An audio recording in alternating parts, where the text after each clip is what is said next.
Tá éanach yoga a meas na bheadóga buíana sin freisin. Níl sé bhád ó bhí si tin ar nead hús an níosling. Tá cuid is na héanacha yoga sin tréis túramis 4,000 kilométre etil tanna héin. Is álainn a bheithe breanúir go léir lá geal is iad a gáinniús a getilt. Bhí na dahanna tá nuachtar na néan in imirtas leis an dá geal atá níochtar.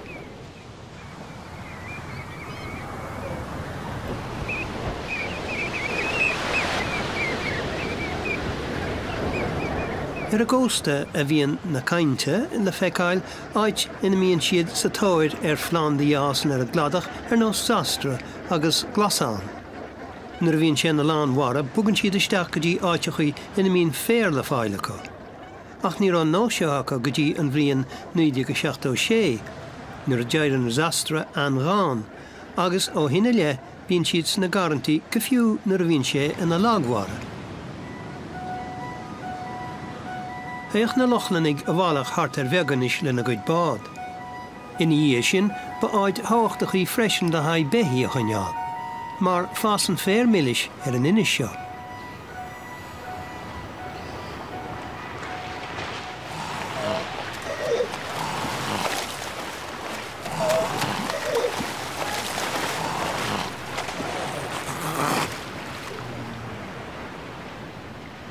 Éon ráin is cúis leis an achranse ar fad, bhí sé ceart aige fannacht thuas ar a gladach. A níon gach rán an gluoch a bhíon aige éon ráin héin, agus an bolla a bhíon wé freisin. Ní má leis an rán go dúchach éon ráin gáde mar a lethe héine. Ní leis an bhanisreach sin ar chlé an téan ráin agus cé go bhfuil sé sláán a níis, ní raibh sé ceart aige a bheith híosan sin ar imil na fáilige.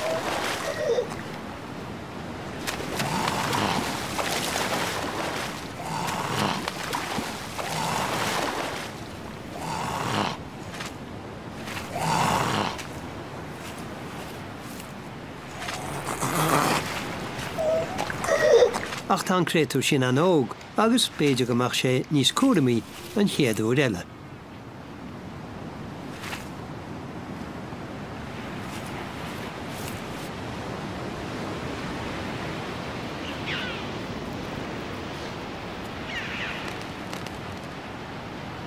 Tás níon an téanrán a gúsáid a chuid fethlógaí chun iad an neartú.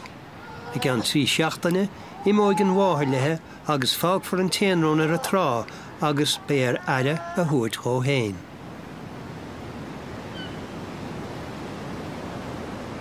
Bín an tarabhráin taobh leis a gladach a chuineáil súil ar na banarsí agus ar éon taire bheile a me siad a gáíocht aige teachtan seo.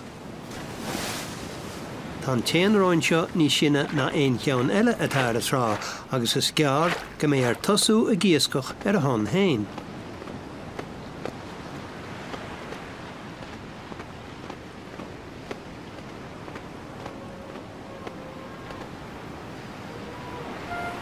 Tá an téanrán seo bhhad níos óige, agus níl cleacht ar bithéige ar an isce, ach tá mháthir a chuineáil súil air.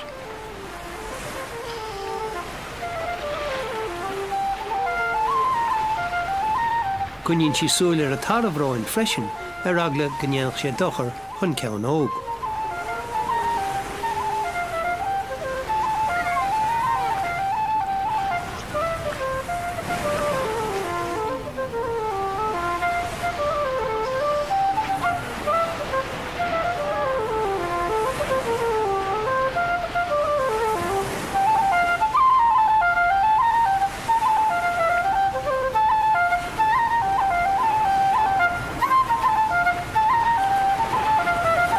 Ceachtain na snába atá an téanrán seo fáil inniuh, ach ní ligeann an bhainisireach an scoláide snábhróád amach ón trá.